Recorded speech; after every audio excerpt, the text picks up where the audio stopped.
It all starts with a tiny discrepancy, so absurd it should be impossible, and yet it's validated, paid, digested by the system without a word.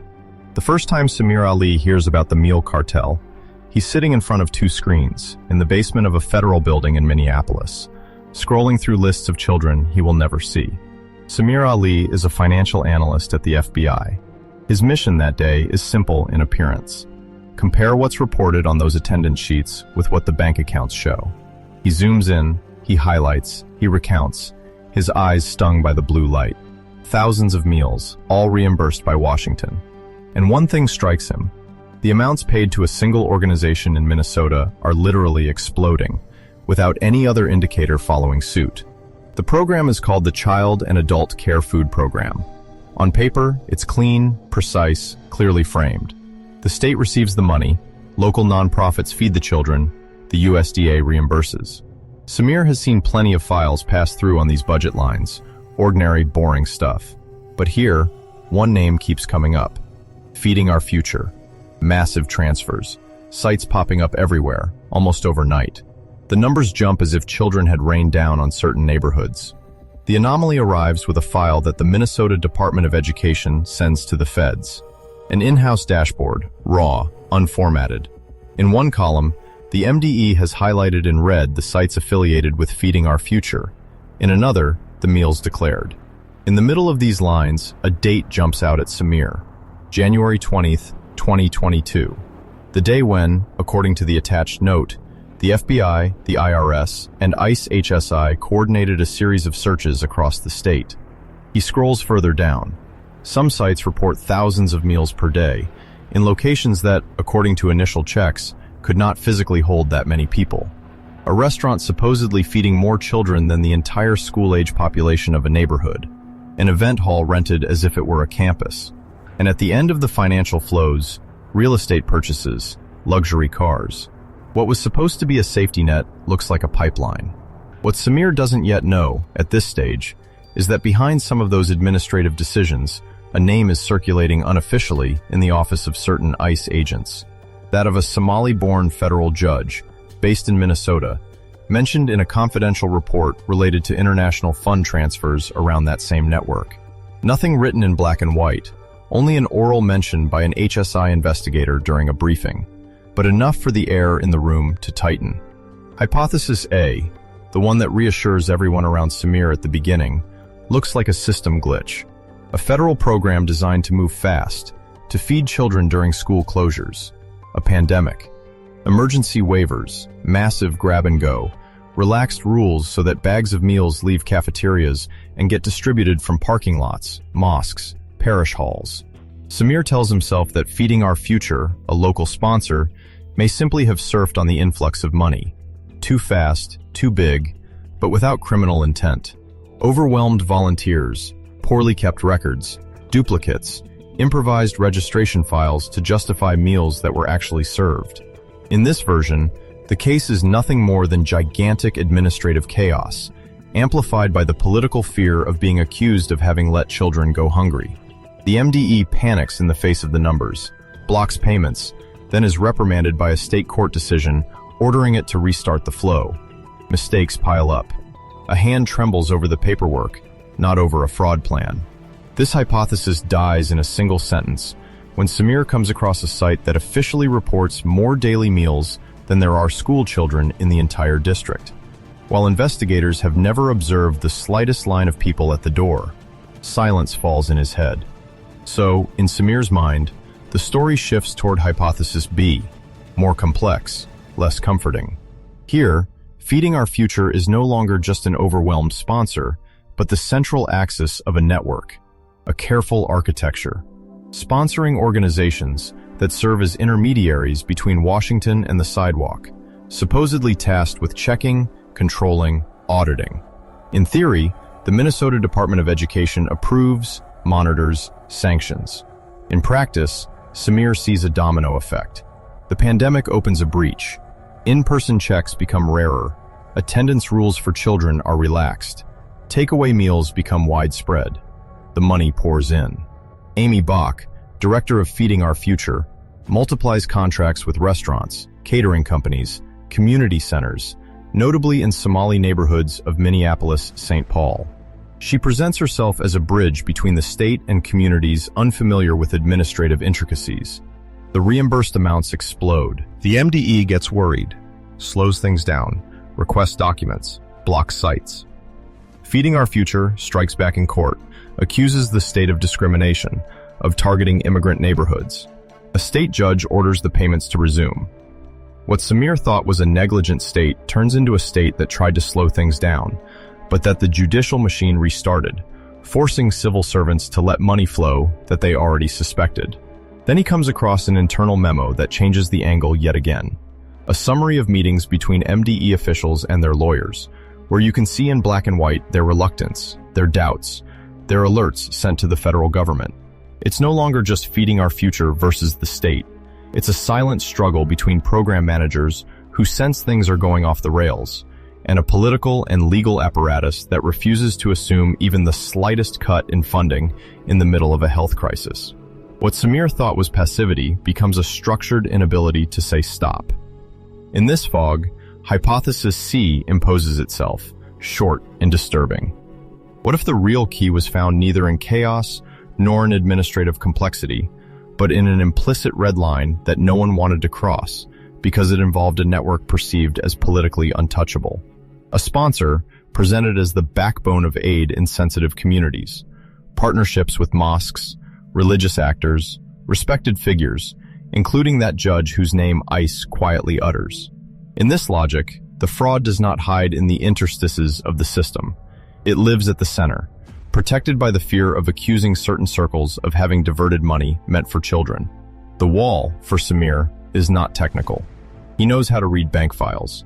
He knows how to cross-check meal lists.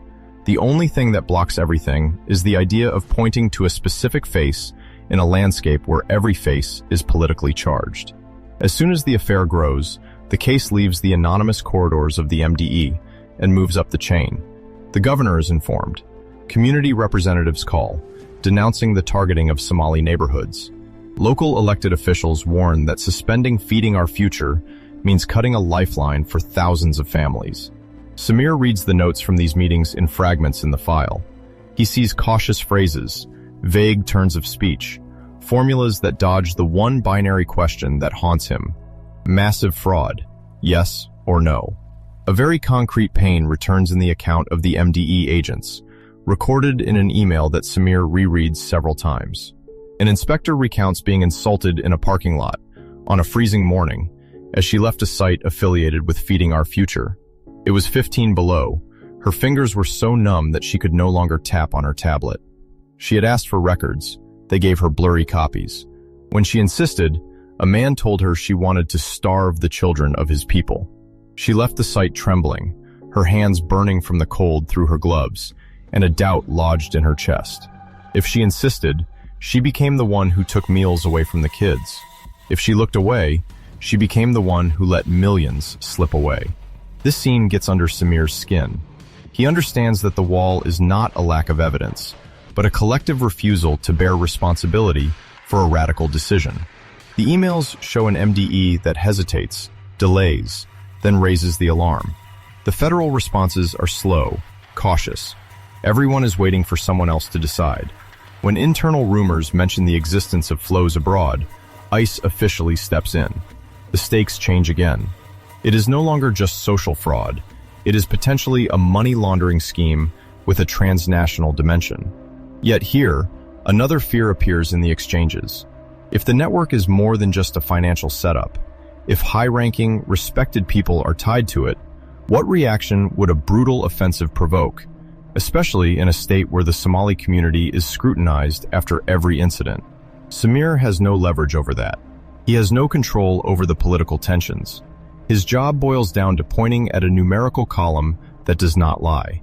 By cross-checking the flows over and over, he sees the reimbursements coming out of the USDA, passing through the MDE, swelling in the accounts of Feeding Our Future, then dispersing to restaurants, companies, personal accounts, sometimes bouncing abroad. He sees the names of entities like Safari Restaurant and Event Center, Empire Cuisine and Market, S&S Catering. Each time, the same patterns.